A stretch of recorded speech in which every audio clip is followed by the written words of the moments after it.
Our next guest is a veteran, an Air Force veteran. He is a member of the United Steelworkers Union, and he is also a political activist. He worked for the Trump campaigns and various other campaigns as well. I'd like to welcome to the stage a fellow veteran brother, Daniel Moore, everybody. Welcome to the media today. How you doing? Brian, thank you. No problem, no problem. Thanks for having me. Indeed. Have a seat. Let's chat. Thank you. Looking forward to it. Now, this is an interview for the ages because we have so much to talk about. And but just tell us a little bit about yourself, Dan. How did you get involved with becoming a political activist? Well, basically, I really got serious about political activism after September 11, 2001. Oh, okay. All right. And it was a very tragic day. It had a really big impact on me, as far as, what happened and the amount of destruction and the death and, that level of hatred against America. And I think that just kind of got me doing some research and trying to get a better understanding. Okay, so that's when you got involved with politics in general when that happened. Yeah, pretty much. All right. So, I've always done my what considered a patriotic duty and voted in previous elections. As far as a swing voter, trying to vote for the better problem solver and the better candidate. I voted for Bill Clinton.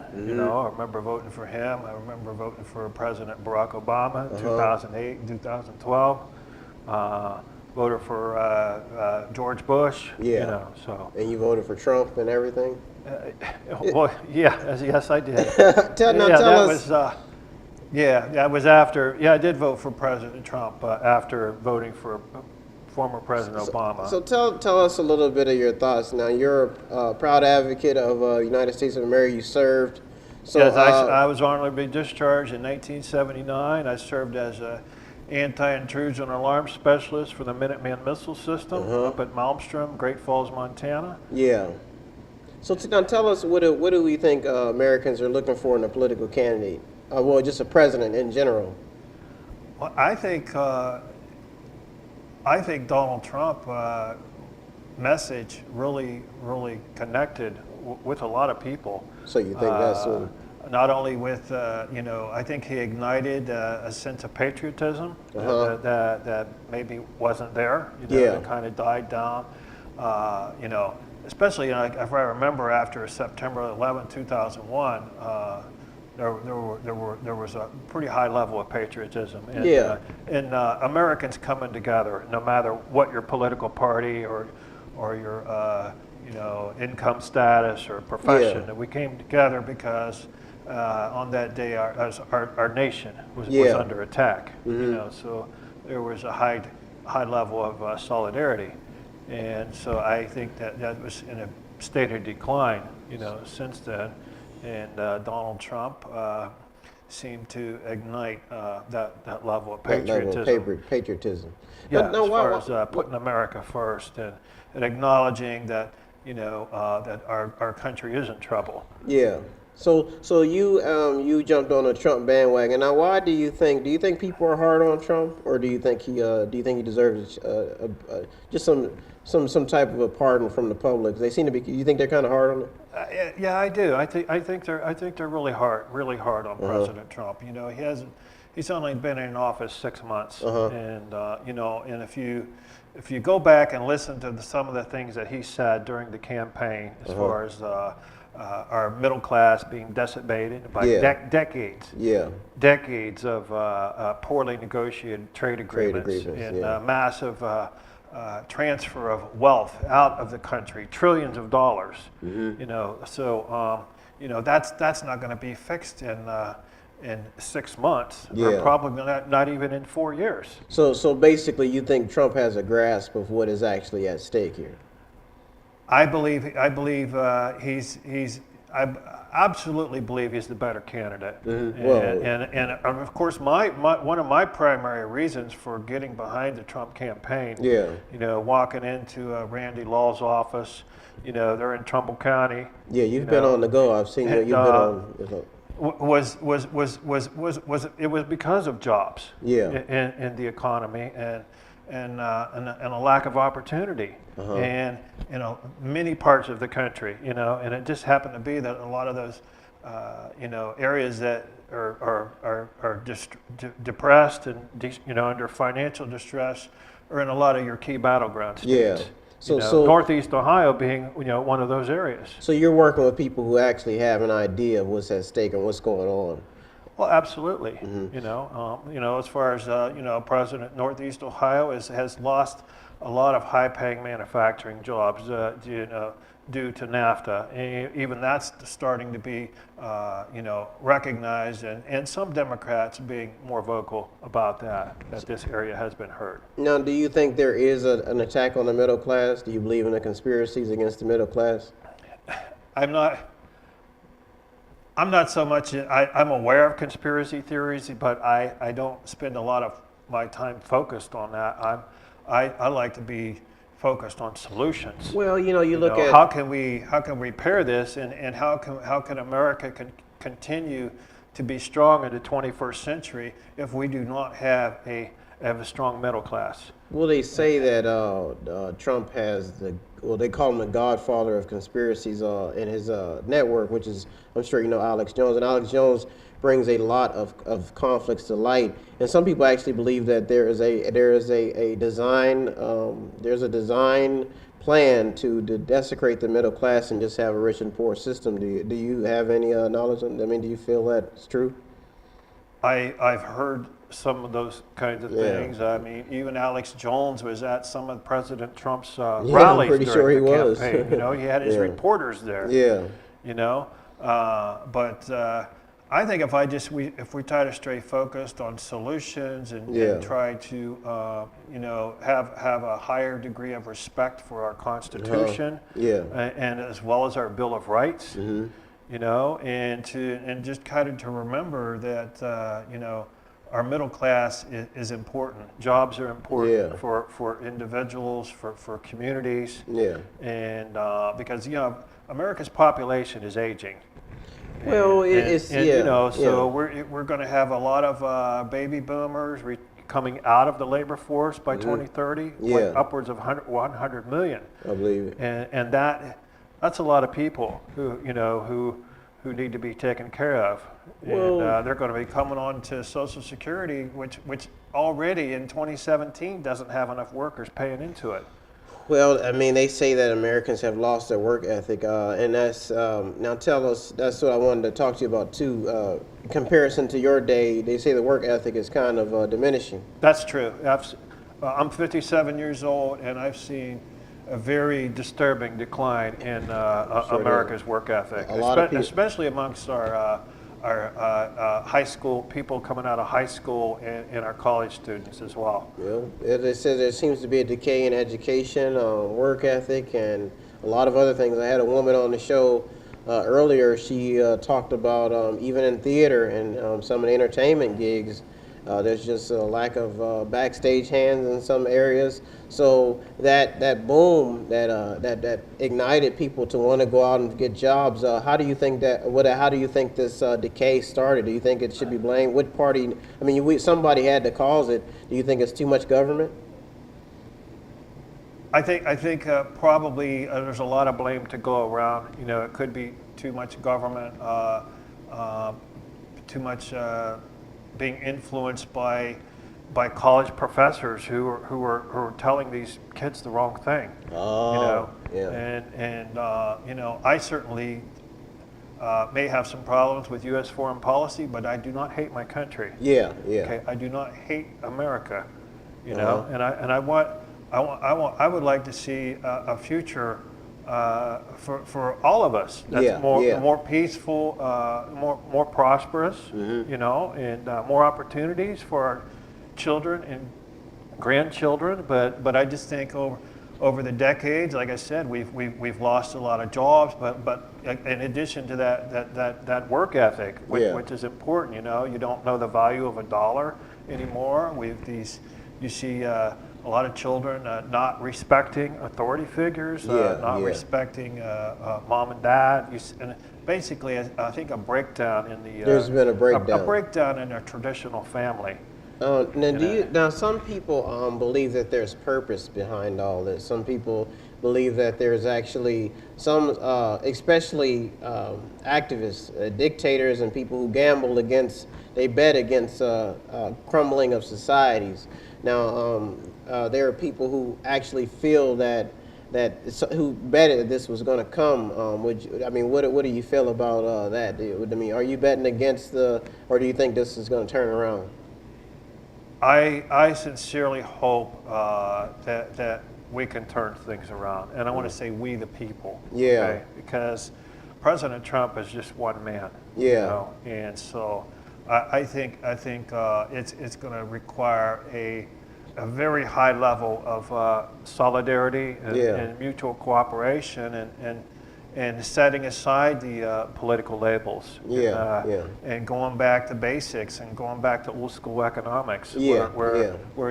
Where it was back in the 1950s and 60s and whatnot, where people who knew who their neighbors were, you know, they were there to give them a hand, and they seem to care more about their communities. Had a stronger sense of community back in the 1950s. And I think we need to try to get back to that and move away from the short-term focus or the focus on short-term maximum profits, you know, and get back to where, you know, businesses realize that they have economic and social responsibilities, get back to the community and people, social entrepreneurs, and those who are creative and blessed, you know, financially blessed and with talent and those kinds of things. I think they need to do more to step up to the plate and give people a hand up. You know, and I think if we had a national attitude like that and some and effective, bold economic initiatives, then I think that as a nation that we can do a lot to help turn things around. Because if we can't, 2030 is fast approaching. And so if we don't do these things, then the future. It might not be what we want it to be. Well, it's good that, you know, you've met with some prominent figures. You've met with the CEO of Facebook. You've met with some social networks in New York. Now, tell us a little bit about what the economic strategy is for those who are sitting at the top of the food chain.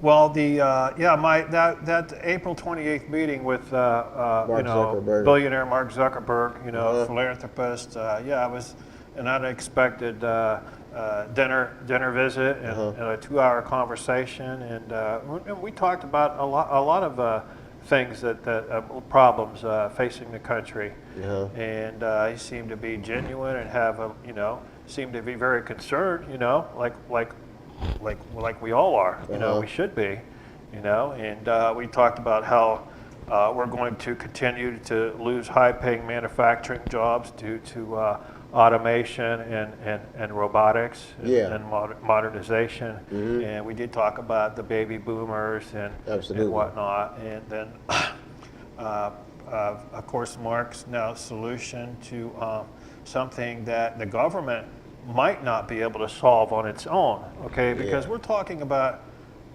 millions and millions of jobs, okay? And how are we going to get the wealth back into the country, and you know, otherwise, and I hope Mark is we don't have to go the route of instituting a universal basic income. You know, because to me, I said, well, it's an interesting idea. It's not a new idea, but then again, by 2030, if Mark's he's not the only one making these predictions. You know, because he's watching the trends and watching the numbers, and say by 2030, 40% of America's workforce will be obsolete. You know, and they just won't be there anymore. You know, and those jobs are even like for Amazon, for example. You know, Jeff Bezos, he's a billionaire. Okay, people are getting more used to buying things online, you know, and buying e-books and having instead of going to the shopping malls, you know, because I say, you know, it's safer. It's safer to buy things, you know, maybe because you got that you know, all of that threat of a terrorism. That's still so very real. That's safer. You know, you're safer, but then again, you know, when the shopping malls, you know, you got stores closing, you know, and you know those kinds of jobs being lost, and everything's becoming more automated. Okay, so you know we certainly have a lot of very serious challenges and monumental problems. You know. Well, when we come back, I'm going to finish up with Dan, and then we're going to finish talking about the economy and the middle class, and we'll also touch on some networks that he's tapped into to try to help out and see where we're headed as a country. We'll be right back. I'm in the mediator with Dan Moore. We'll be right back after this message. If it was up to me, Williams, she'd be in the box right now. There's no evidence that points to Daniels. Everything in this case points away from him. I know he did this. I think he's hiding with someone on the force. If West did something, he would turn himself in. He did this to even the score. No man just kills his little girl. Why do they want me out of the picture? You were there. They saw you run out of the house. I'm telling you, West is not the killer. I can feel it. If innocent, why run? It sounds to me like we have some snakes on the force. They want to take over the force, West. They want it all. If you push out the good cops, then you're one step closer to the king. Something big is going on. If there's been a bomb that has to go. We have to come up with a defense plan quick. All we have right now are suspects. Now we need to start getting some faces so we can fight back. If someone killed your daughter, what would you do? I mean, would you give in or would you stand up and fight back? You're a disgrace to the I will have your badge, Bruce. Do you hear me? Wes is untouchable, unseen, and even untraceable. He has to make a mistake. He's human. I'm the only suspect. Something doesn't feel right. You wouldn't happen to have caught the face of the real killer, would you? All the fingers are pointing to him. We don't even know who the enemy is. A car is behind my mom's car in the whole evening. So, if you didn't kill your daughter, who did? It was a setup. I should have taken the fast food job.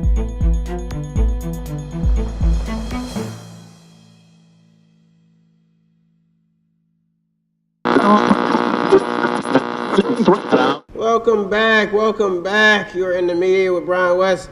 We got Dan. We're gonna close out with Dan now. Now we've talked about some interesting stuff today. I guess the main thing is that what are people doing to try to prevent a breakdown in the structure of the of the middle, not just the middle class, but the working class. What do you think people? What are people trying to do? Right. Well, you know what? Mass employment is scary.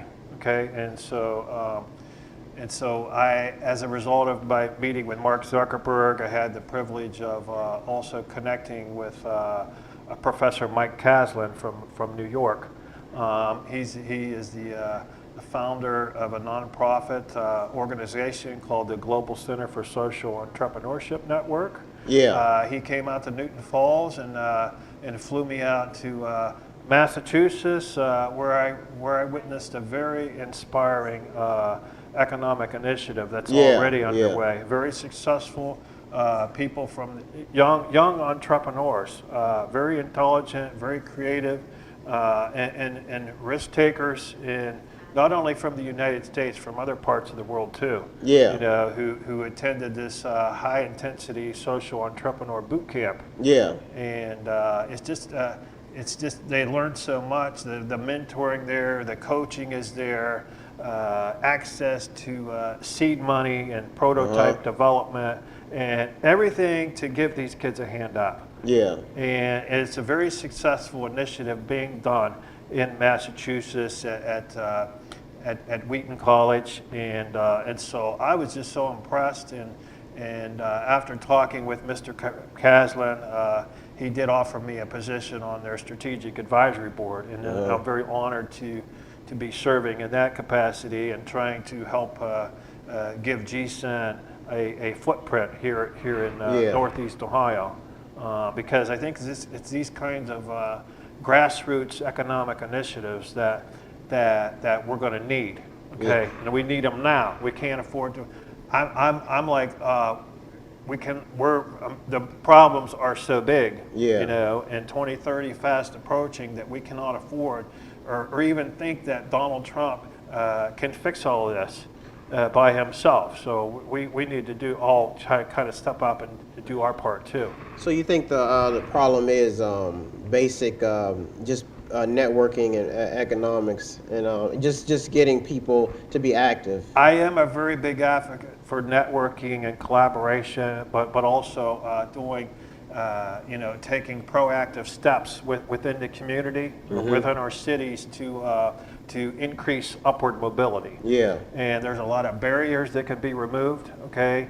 A lot of these workshops and educational programs can go into our grade schools and our high schools and our colleges and give these students a hand up, Okay, all right. And not only that, to try to re-instill some sense of family and value, and the importance of giving back to your community, strengthening community bonds. So okay, all right. So that makes sense. So while you've reached the end of your term, the last question I usually ask everybody is what would you like to see change before your run is up? Once you've done with political campaigns, you've hung up the boots at the steel mills. What would you like to see change, or at least changed about the United States once your run is over? Well, I would like to see. I'm very concerned about the extreme polarization in this country. Yeah, I think a lot of people. Too many divisions, too much hatred. I think we need to do a lot more to improve race relations in this country, which I unfortunately have not gotten any better. Yeah. So that's a very big concern of mine. And we seem to be going through a lot of turmoil now of Confederate. Well, there's a lack of trust. Lack of trust, and so I think we really got to have some honest conversation over that. But as far as trying to find the Republicans and the Democrats, trying to what most of us say, we want our government and elected leaders to work together. Yeah, it makes sense. But I also think that maybe we need to set a better example for them as well. Yeah, we need to learn how to work together. Well, it makes sense. I mean, this is, I think it's been a long time coming where we would reach what they call in business an equilibrium. So I think everybody's starting to get the big picture, and we'll find out in the end, is it all worth it? Is it worth staying united and working together as a country and actually doing what it says, work, and going out and getting stuff done, or just sitting at home and waiting for something to come from the clouds? But that makes a lot of sense. So is there any last comments you want to make before we close out, Dan? Oh, I just want people to realize that America is not perfect. Yeah. Our founding fathers made mistakes. Okay, but I still think we live in a great country. I believe it. I think we have lots of room for improvement. Yeah. And but I don't want to give up on America, and I certainly don't have any plans to leave the United States anytime in the near future. And so. To me, I want to try to do everything possible to help ensure that our children and our grandchildren have a brighter future.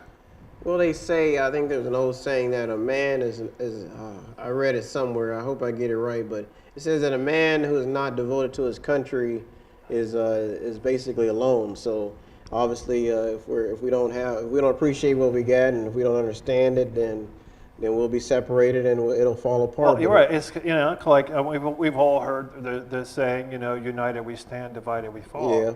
I think I would like to see in times of adversity, that we come together rather than fall apart. Only time will tell. Well, I want to thank everybody for tuning to the Mediator this week. If you want to contribute to the program in any way, just go to our website, buy something, click on something, watch something, or just read something. I want to thank Dan for coming on the show, fellow veteran.